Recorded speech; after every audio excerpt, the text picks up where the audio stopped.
नमस्कार बच्चों, स्वागत है आप सभी का आपके अपने ऑनलाइन संस्थान परीक्षा प्लस में। कैसे हैं सभी और क्या आप सभी ने फॉर्म भर दिया है? सबसे पहले मुझे इस बात का जवाब कमेंट बॉक्स में दे दीजिएगा। और आप लोग परीक्षा तक के इस नए चैनल पे इतना प्यार बरसा रहे हो उसके लिए बहुत बहुत धन्यवाद सभी का, बहुत बहुत आभार। ऐसे ही चैनल को सब्सक्राइब करते रहिए, लाइक और शेयर करते रहिए और आपके लिए बहुत बेहतरीन इन्फॉर्मेशन मैं हमेशा लेके आता रहूंगा। अभी प्रीवियस जितने भी वीडियो रहे हैं उनमें मैं आपको सेफ जोन बताया हूं, लेकिन क्या इस सेफ जोन की सबसे ज्यादा चिंता जो आपको हो रही है, क्या यकीनन सेफ जोन की चिंता करनी चाहिए? देखो, सेफ जोन एक अलग चीज है और कट ऑफ एक अलग चीज है।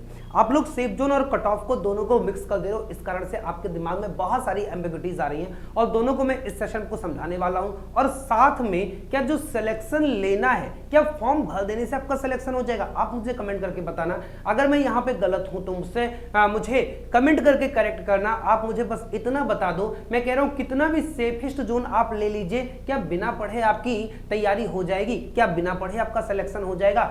शायद किसी का जवाब हाँ ना हो, यही होगा कि हाँ भाई बिना पढ़े सिलेक्शन नहीं होगा। तो इसीलिए मैं, आप इस वीडियो का थंबनेल भी देखे होंगे कि भाई कट ऑफ का, सेफ जोन का चिंता छोड़ो, इसका लफड़ा छोड़ो। मेन मकसद आपका क्या है? आपको सिलेक्शन लेना है और सिलेक्शन लेने के लिए मैं ये कह रहा हूं, ठीक है रणनीतिक तरीके से आप फॉर्म भरिए, लेकिन उसके लिए मेहनत करना भी बहुत ज्यादा जरूरी है। और इस पूरे वीडियो में आपको मैं यही समझाने वाला हूं अगले 5 से 7 मिनट में, और वो भी बहुत लॉजिकली आंकड़ों के अनुसार आपको सब कुछ प्रीवियस डेटा के आधार पर बताने वाला हूं कि मैं ये बात क्यों बोल रहा हूं। तो इसमें आप लोग पूरा आरआरबी टेक्नीशियन के लिए सेफ जोन का चक्कर छोड़ो, ये कर लो तो हो जाएगा सिलेक्शन। क्या करना है? 12th पीसीएम वालों के लिए, बच्चों के लिए, आईटीआई वाले बच्चों के लिए और इवन आपका डिग्री डिप्लोमा वाले बच्चों के लिए, सबके लिए मैं यहां पे ये बात बोल रहा हूं, तो ध्यान से सुनते हुए चलो। सबसे पहले तो ये जो बच्चे अभी भी ऑफर में नहीं जुड़ पा रहे हैं, तो ये ऑफर चल रहा है, इसमें आप जुड़ सकते हो, बाद में प्राइस बढ़ जाएगी, इसकी बात मैं बात करूंगा। सबसे पहले आपके जो पेट क्वेश्चन कुछ हैं, जो आपके यक्ष प्रश्न हैं, उसकी मैं बात कर देता हूं।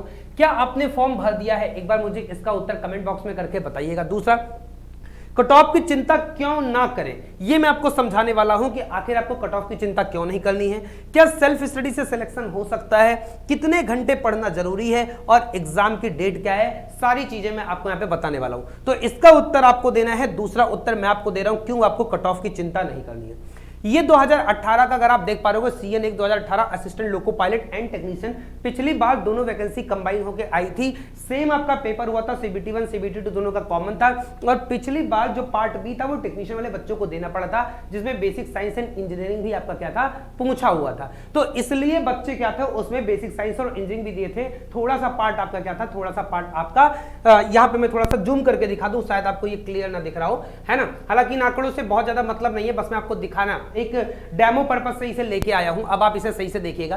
तो मैं क्या कर रहा हूं कि पिछली बार बच्चे क्या थे, CBT1 2 CBT हुई थी, CBT1 और CBT2, और CBT2 में पार्ट ए और पार्ट बी था, और पार्ट बी जो था वो क्या था, उसमें आपका बेसिक साइंस एंड इंजीनियरिंग था। हालांकि उसमें क्या था, मार्क्स नहीं जुड़ता था, क्वालिफाइंग था केवल, बट वहां पे बच्चों को वो भी पार्ट पढ़ना तो पड़ा था, और अब पढ़ना पड़ा होगा तो बाकी तैयारी कहीं ना कहीं क्या हुई, प्रभावित हुई होगी। तो वो जो कट ऑफ है, ये अगर देखा जाए तो ये जोन कौन सा है, जो भी जोन मेरे ख्याल से अहमदाबाद जोन का है, हाँ ये अहमदाबाद जोन का है। और अहमदाबाद में देखो तो ये लोको पायलट है, ये आपका ब्लैक स्मिथ, ये आपका ब्रिज का, ये कारपेंटर का, ये कैरियर्स वैगन का, ये डीजल इलेक्ट्रिक का।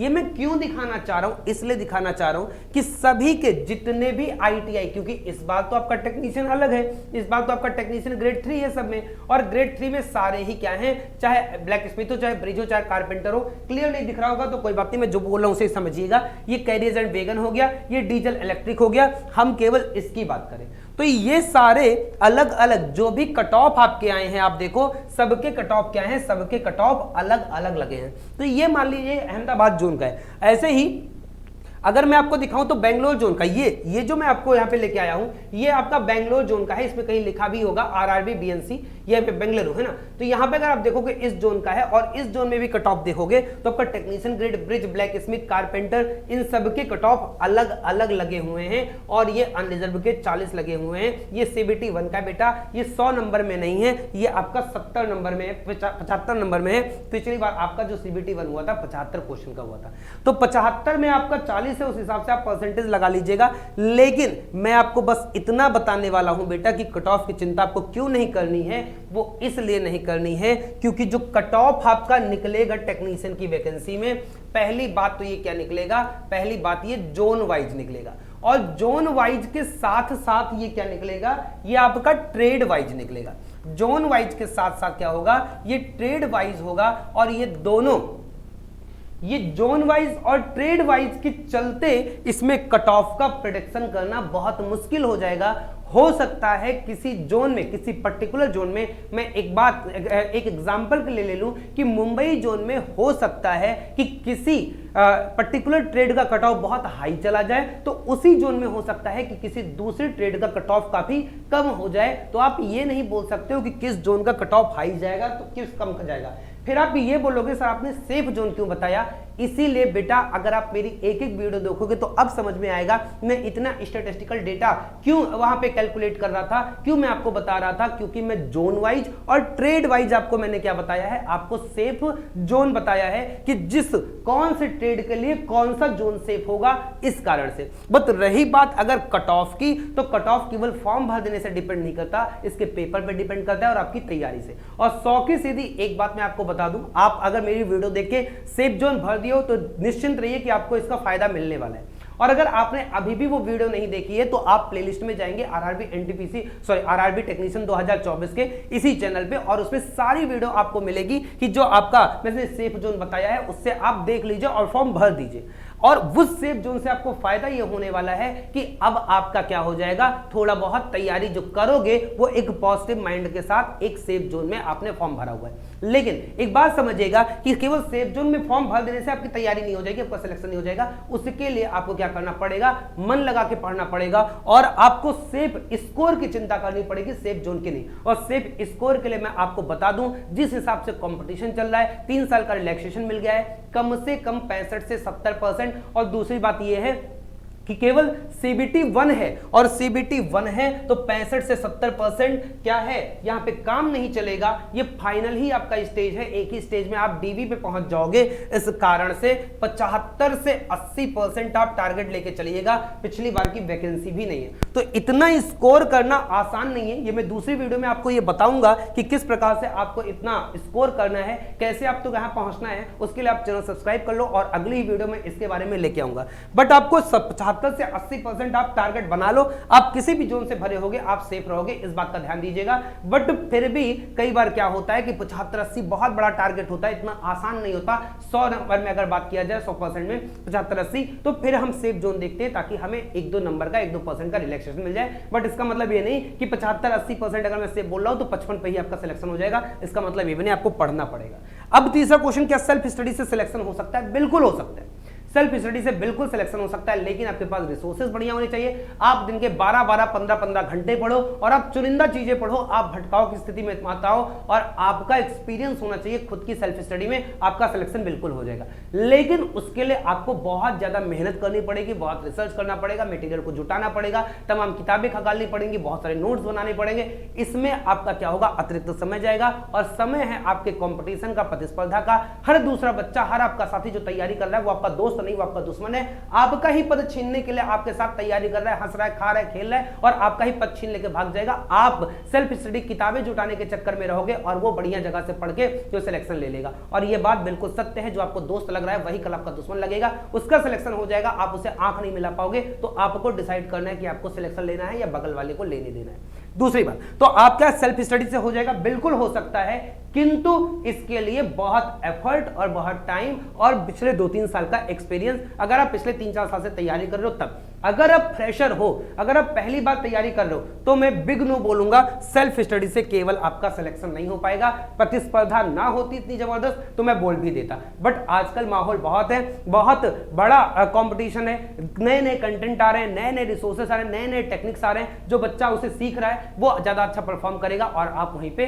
रह जाओगे। कितने कितने घंटे पढ़ना जरूरी है। देखो पढ़ने का कोई घंटा नहीं होता है, मैं हमेशा एक बात बोलता हूं, इसे दिमाग में याद रखिए, घंटा देख के पढ़ाई मत करिए, पढ़ाई करके घंटा देखिए। मेरा कहने का मतलब यह है कि जितना देर आपको पढ़ने का मन करे, जितने देर अंदर से इच्छा करे पढ़ने का, उतने देर पढ़िए, क्योंकि अगर इच्छा नहीं करेगी पढ़ने के लिए तो बाद में 4 घंटे किताबें खोले रहो, कोई फायदा नहीं होगा, एक शब्द भी आपके दिमाग में नहीं जाएगा। तो घंटा देख के आपको पढ़ाई नहीं करना है, पढ़ाई करके आपको घंटा देखना है, इस बात को आप नोट कर लो। अब एग्जाम डेट क्या है, इसका जवाब आपको कौन देगा? इसका जवाब आपको आरआरबी देगा, और आरआरबी ने यह बोला है कि tentative number of vacancies 9000 NTPC की थी, जिसका जो पब्लिकेशन ऑफ जो होगा एम्प्लॉयमेंट न्यूज में फरवरी में एम्प्लॉयमेंट न्यूज में आ गया, मार्च में आपका नोटिफिकेशन आ गया, सबमिशन ऑफ ऑनलाइन एप्लीकेशन मार्च अप्रैल बिल्कुल अपने हिसाब से चल रहा है। वो कंप्यूटर बेस्ड सीबीटी जो एग्जाम होगा वो अक्टूबर से दिसंबर के बीच में होगा। ये बात मैं जूम करके आपको दिखा दूं, जो कहीं इधर उधर धोखे में पड़े हो बेटा, वो ध्यान से देख लो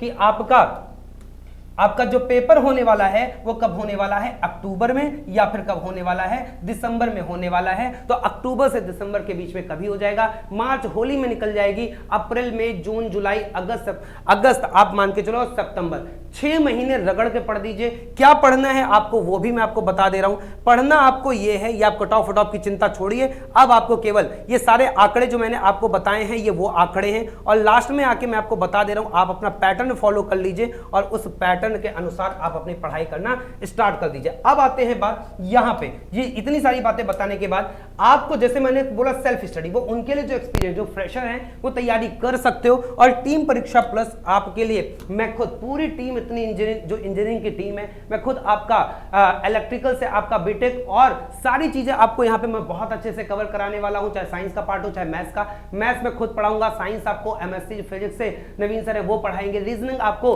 बीटेक ही किए हुए आशीष सर पढ़ाएंगे, और बहुत बेहतरीन तरीके से आपका जनरल अवेयरनेस का भी पार्ट कवर कराया जाएगा, हालांकि उसका रोल कम है। वो सारी चीजें आपको इस बैच में मिलेंगी, बहुत ही एक्सपीरियंस टीचर और बहुत ही बेहतरीन तरीके से। मैं आपको डेमो भी दे दूंगा, आप खुद देख लीजिएगा, फिर आप से जुड़िएगा वो आप डिसाइड कर लीजिएगा। तो 299 में, मात्र 299 में ये पूरा का पूरा आपका परीक्षा प्लस। कहां से जुड़ना है? परीक्षा प्लस ऐप से, गूगल प्ले स्टोर पे जाइए, ये परीक्षा प्लस जो लिखा हुआ है परीक्षा प्लस ऐप डाउनलोड कर लीजिए, वहां से जुड़ सकते हैं।